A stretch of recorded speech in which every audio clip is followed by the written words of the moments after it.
President Sarkisian, thank you very much indeed for joining us here on SBS this evening. Well, it's my pleasure. First of all, can I ask you to bring us up to date with the conflict? There are reports that the town of Shushi has fallen. What is the Armenian response to those reports?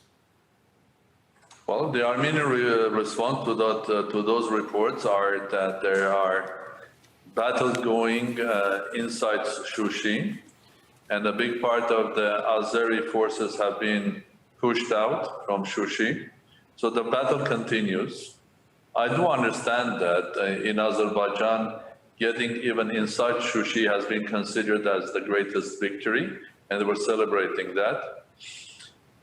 Well, I'm in a position to say that this is not going to be the end of the war, unfortunately. Taking over one city or another village doesn't make that the war is finished. And in fact, all wars, they finish at the negotiating table. They don't finish at battlefields. And Shushi was taken during the first war in Karabakh, early 90s. Shushi was taken over by Azeris, and then it was taken over by Armenians. So it doesn't mean anything. The sad news is that the war continues. It's a setback, though, no? And it's a setback, surely, that you seem to be losing a lot of the territory that you gained in the war in the early 90s. Well, first of all, it's not me or we, it's the people and the Republic of Artsakh. You have to just make the difference between the two. Armenia is not in war with Azerbaijan, or indeed is not in war with Turkey. It's the people of NagornoKarabakh that claimed their independence from Azerbaijan after around 70 years of being under Azerbaijan Soviet Socialist Republic by the great decision, in brackets of course, of Comrade Stalin when he gave Armenian territory that was always a part of Armenia for thousands of years, not for 70 years, for thousands of years. He gave that to Azerbaijan. He was great master of divide and rule. So he created not only this conflict in the Soviet Union, but many places. But the Armenians learned the lesson that there was no way that they can be happy inside Soviet Azerbaijan with the protection of Soviet government. And the end of Soviet Union in 1988, Armenians in Nagorno-Karabakh, so they were an autonomous region, they voted for getting out from Soviet Azerbaijan according to the rules of Soviet Union, because the Soviet Union rules allowed the nations and the states to get out from Soviet Union without any barriers. But the response from Azerbaijan was just brutal, killings in Baku, Sumgait, and then a war against Nagorno-Karabakh. The history, of course, is extremely complicated, and neither side can agree on exactly that. But what I think the point that we're trying to reach here is that you do give the Nagorno-Karabakh support. We have seen that in this conflict. We do, yeah. We do, definitely we do. The history is not complicated, Brian. The history is quite simple. Armenians are living, and if you go to Nagorno-Karabakh or Republic of Artsakh, you'll find a historic remnants starting more than 2,000 years ago, churches that come from the 3rd and 4th century. There were no Azeris, there were no Turks at that time in the whole region. I mean, this is as simple as that. I mean, the Turks and Seljuks came to that area starting from 8th, later 9th or 10th century. So this the history is as simple as that. And during all the histories of 2,000 of years, Armenia, Nagorno-Karabakh was never a part of Azerbaijan, never. It was a part of Persian Empire, had the relations, Russian Empire, and then in Soviet Union. That's about the history. But as far as the international community is concerned, it is part of Azerbaijan. Well, because I think international community is concerned because I think every in each case that has the complexity of this one should be considered separately.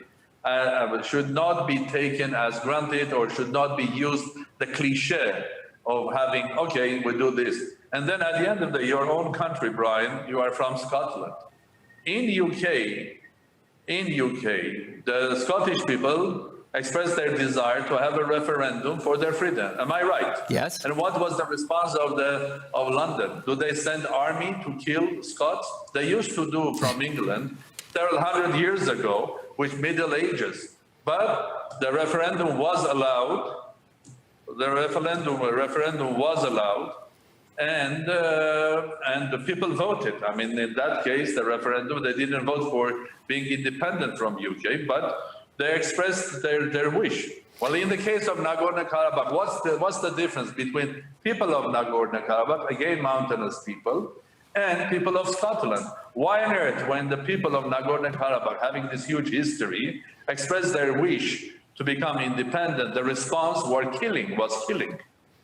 Let's bring it back to today. Because Azerbaijan behaves like a medieval country. But let's bring it back to today. And there are reports that the fighting is such that the Turkish and the Russians had discussions over the weekend, and that you are on the brink of agreeing to a ceasefire deal that you would never have contemplated before, that involves the territories around Nagorno-Karabakh and you leaving those territories. Are those reports true? Well, first of all, you have to understand that I am the president of Parliamentary Republic. And that means the negotiations with Azerbaijan used to be, the last 2.5 years, used to be run by Prime Minister and Foreign Minister, not by me. And the war in Nagorno-Karabakh, which is fought by the people of Nagorno-Karabakh, Republic of Artsakh, is supported by my government. So the government is responsible for these negotiations, including with Russia, and Russia being the mediator to put the sides together. I hope that Russia will succeed and we will have a ceasefire. But what you're... After ceasefire, it's very important, Brian, okay? I mean, I think the reporters, journalists are talking about this territory, that territory. I mean, at the first war, there were not that territories that were occupied or, as they say, or freed by Armenian side. Now this is not about territory, Brian. This is about people, about their lives, about their future, about their children, about families. When you simplify the whole conflict into just a territorial game, you are playing, not you, of course, because I'm not complaining you, the international community or a lot of journalists are simplifying the story and basically supporting the idea of Azerbaijan or Turkey. For Turkey and Azerbaijan, this is pure ethnic cleansing, basically taking over a territory. And that's why the whole hype is about territory. We took this, we took that. And they say there we have freed from whom? From those people that have been living there for thousands of years? From a territory that they were never even under Soviet Union, there were no Azeris living. That's called ethnic cleansing, Brian. And I think those accusations have been made on both sides. Can I just pin you down here? Would you be prepared? Would you be prepared to remove Armenians from the border area, from those areas around Nagorno-Karabakh, as some sort of deal that is being negotiated at the moment? Would you be willing to do that? Because that has always been part of the Madrid Principles, and yet we've never seen the Madrid Principles enacted upon. Well, let me take you back again into history, but now 26 years of history, which is after the ceasefire, when the negotiations started around the table with the Minsk group of the OSCE, Minsk group, and that negotiations were co-chaired by 3 countries, US, France, representing Europe, and Russia. I mean, this is important. For more than 20 years, negotiations were going on. And they were doing a lot of hard work, the two sides, because a complex issue that this conflict, you cannot resolve that in 1 year or 2 years. It takes time. Look at the other conflicts. But surely not 26 years. This is why we've got this flare. I'm sorry, Brian. Who said that 26? Look at the Palestinian issue. How long you are negotiating? Look at that East Timor. How long you were negotiating, and so on and so forth. Look at, if not the will of United Europe and United States of America, what would have happened to the conflicts in Balkans? I mean, you would have another 100 years of negotiating. These are complex issues, and more than 20 years, they have achieved a lot there. They have discussed and resolved a lot of details and all of that stuff. Of course, these conversations, negotiations were confidential. What they achieved towards the end, I mean, a couple of years ago, was what was remaining just a couple of key issues that should have been resolved. I mean, issues that would have needed on both sides political will and the compromise, or the will of compromise. So a lot of work has been done. I think just saying that nothing has happened is not the right thing to say, right? Because a lot was achieved, and the peace process was on until the moment that Azerbaijan decided on the 27th of September that they don't want to negotiate, they want to go for war. But even this war eventually will take the parties to the table of negotiations. Very simple. The wars, they don't resolve conflicts. I think at the end of the day, you have to sit down around the table and negotiate it. How important is a ceasefire to you? Would you be willing to, as the Russians and the Turks are talking about now, to get out of those areas around Nagorno-Karabakh in order to spare more lives being lost? Okay, 2 points on your question, Brian. Point number one. Indeed, ceasefire is important, because if not the ceasefire, we will have another day, then another day, and another day of more killings of young lives of soldiers. So who is killed there? It's a young life on both sides. I mean, a life that should have been an architect, an artist, or a mathematician, or a physicist. They are gone, they are lost. And another family getting a tragedy forever. So ceasefire is important, because killing and war is unhuman. That's number one. Now, on negotiating, I think this is amazing, and it's a fact. Your question is showing the complexity of today's war, because the real negotiator should have been only Russia, because it's only Russia that has good relations both with Armenia and Azerbaijan. Do you still trust Russia? Turkey is a part of the war. They are fully supporting with military, with equipment, with weapons, with drones, with their F-16s and everything. So how on earth they can be a mediator? The mediator is Russia, but okay. Russia has to deal with Turkey as a side. And do you still trust Russia? Because it looks like you have lost Russian support for their continued occupation of Nagorno-Karabakh. Do you still trust Russia to come up with a deal that you can sell to your own people? Well, first of all, it's not me, and I'm telling you for the second time, Brian. It's my government. I'm head of the state. I'm not the head of the government. So your question is turned to my prime minister and my government. I can readdress you to them, but let me try to answer you since we are seeing each other. So the question is that Russia was never involved in the conflict of Nagorno-Karabakh. Armenia and Russia are strategic partners, but only Republic of Armenia and Russian Federation. It was never about Nagorno-Karabakh. Nagorno-Karabakh people were fighting on their own, with the support of Armenians, volunteers from Armenia, from diaspora, from everywhere. But they were on their own. Russia was not a part of this conflict. Russia was not the patron of this process, never.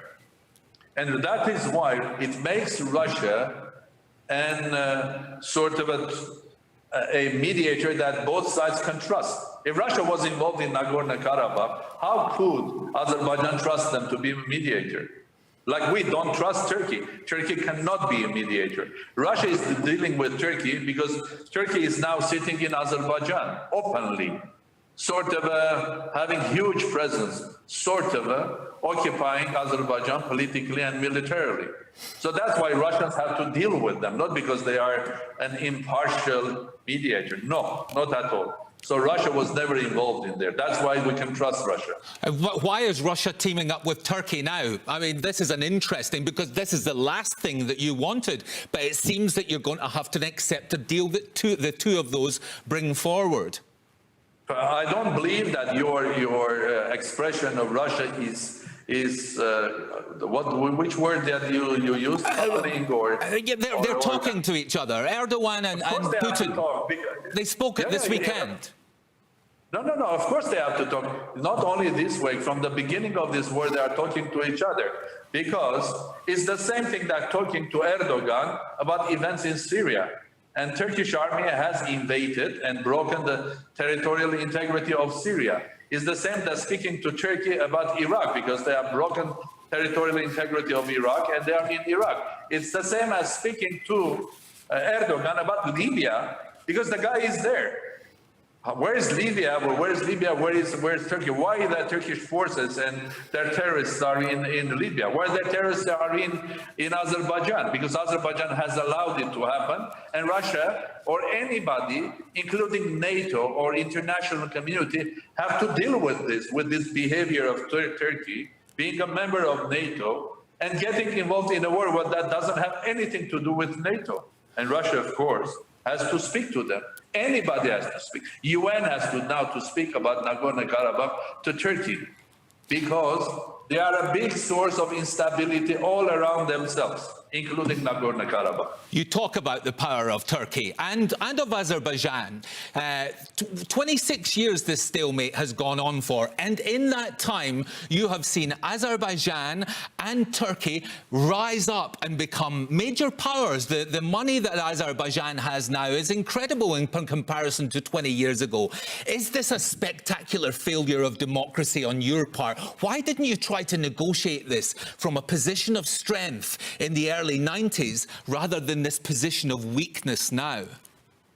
Well, I think you are raising a question that probably you and I will need another 2 hours or 3 to discuss, about the change of the global politics. I mean, you are referring 30 years ago. 30 years ago, the world was a singular, polar world, and it was the United States were the superpower worldwide. The Soviet Union had collapsed. The international community that the UN, European organization, NATO's were the trusted partners for everybody. Okay? Then this is the time that the ceasefire was signed in '94 between Azerbaijan, Armenia, and Nagorno-Karabakh, and I referred to it, and Nagorno-Karabakh. Azerbaijan signed the ceasefire with Nagorno-Karabakh, i.e. they recognize that they are a party. Now, point number 2 here. Since then, Armenians, rightly or wrongly, believed in international law. And when Azerbaijan started building the pipeline from Baku towards Tbilisi and Ceyhan, the first oil pipeline, Armenians didn't bomb it. This was 20 years ago. If Armenians would start a war then, Armenia's army was more powerful, as you are referring, than Azeri army, and they would just stop the pipeline to be built. And what would have been Azerbaijan? Let me finish it, Brian. What would have been Azerbaijan without the oil billions? Nothing. And this war would never happen. But somehow Armenians believe that if they are building their pipeline, it is under international law, and at the end of the day, the international community, and because we were negotiating in a format that included OSCE, United Nations, United States, Russia, and France. So maybe we were wrong believing that international law will be applied. Now, after 30 years, this is a different world. There is no superpower. Everything is uncertain. Everything is unpredictable. And you can have, in this ocean of politics, you can have pirates like Turkey. I mean, behaving like pirates everywhere. So in 30 years, the world has changed. And maybe you are right. We misjudged. We as a nation, I mean, not we as someone. Well, I didn't probably, because I have even my own theory, and I even wrote a book of quantum politics of 21st century, predicting all of this, what is happening in the world. But the fact is, maybe we misjudged, believing that we still live in the classical world. that international law, international community, that someone from Washington will pick up a phone and call the president of Turkey or the chief of staff of Turkey and put a restriction on them. Well, it doesn't work like that now. The world has changed. Talking about Washington, and we are running out of time, so I'll make this one of my last questions. But we now obviously see a change of administration in Washington. Obviously, Donald Trump was maybe a little bit less interested in these things than Joe Biden. Do you expect or hope that America will begin to play a more active role in the region now? Well, you know, there is always a hope when there's a change in a major actor like United States. It was initially the actor, 30 years ago or 25 years ago. Now it's one of the major actors. It's always an excitement, and everybody has a hope that their own position will be changed for better. The whole world, because America has interests worldwide. Now, I know Mr. Biden very well. I know him from previous administration. We know each other. We met recently this year when he was not even a candidate for presidency. I hope that this government will, in this administration in Washington, will start looking at the forgotten by them conflicts and problems worldwide. Not by going and interfering, but trying to play the role that the international community or people like Armenia and the region are waiting from them, to be the ones that will bring peace and prosperity rather than basically making it more unstable and more unpredictable. And from that point of view, I think there is a lot that we have to work, but will it happen today or tomorrow? Of course not. It will take several months until the new administration will be organized in Washington, but the conflict in Nagorno-Karabakh is happening today. I wish U.S. administration will go back to their policies of bringing control, predictability, and stability worldwide, and contributing to peace and life rather than destruction. If I can finally ask you, you are a statesman. You know that conflicts like this are resolved by statesmen taking gambles, making big gestures to try and put an end to this. What's your big idea for resolving this crisis? My big idea to that? I have several of them, but I will not tell you. The moment ceasefire is there and there's a chance meeting with the president of Azerbaijan, I will tell him the big idea. But the biggest idea is very simple. There is no war in the world that you can resolve with a weapon. It doesn't exist. Eventually, you have to sit down and negotiate and agree with something, because otherwise, France and Germany would be in war today. France and UK would be in war today. Scotland and England would be in war today, and at the end of the day, I think if you take unresolved conflicts, I put aside numerous conflicts worldwide, I will take the Armenian genocide story. 105 years ago in the same Ottoman Empire by Turkish government, genocide of Armenians was exercised. 1.5 million people killed. A lot of them worldwide, including your own country in Australia. Armenians in Australia, they didn't come like from Ireland or from Scotland. They came to Australia mostly after the genocide. So is that war over or not? Well, or conflict? The answer is no. After 105 years and more 4 or 5 generations of people that have changed, Armenians still remember the genocide, and that conflict is not resolved. The new target for Armenians is recognition of genocide, and maybe later will be more, and that will never be over until the government of Turkey will recognize the genocide, which is an unhuman thing to do, and will sit down with Armenians and negotiate how to live together. If they don't know, if they will not do that, that will continue another 100 years. And that's amazing, because this is who we are as humans. So you have ideas that will resolve this conflict that are not based on the Madrid principles and that will actually go from being paper to action because there's been too much stalemate. Well, any idea, you cannot come with an idea when there is the noise of war, right? I think the noise of war has to be stopped. Then you can discuss the ideas.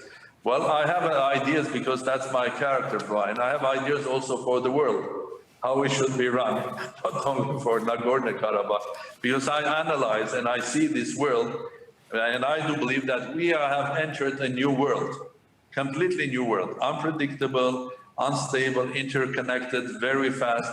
And we don't understand this new world. And because we don't understand, we are in panic. We have the feeling of unpredictability. And because we don't understand, we think that our main problem is coronavirus.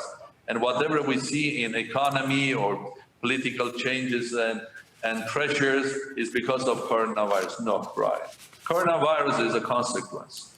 What is the real reason is the changed world. Is this world is dramatically different than the one that we had 50 years ago. The moment we realize that we live in a new world, and this world is different, and the laws are, that's why I use the word quantum, to show people how different is this new world as how different was the classical mechanics from quantum mechanics.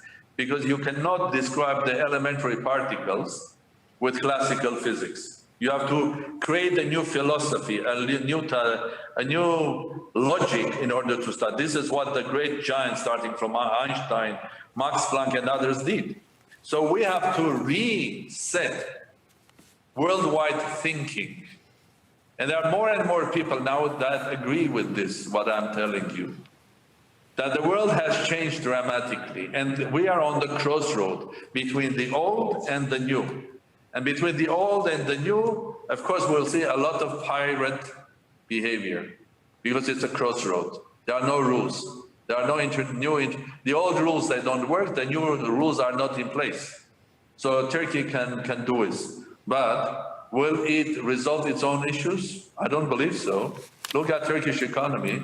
20 years ago, it was one of the most attractive places for international investors to invest. Now every international investor is getting out from Turkey.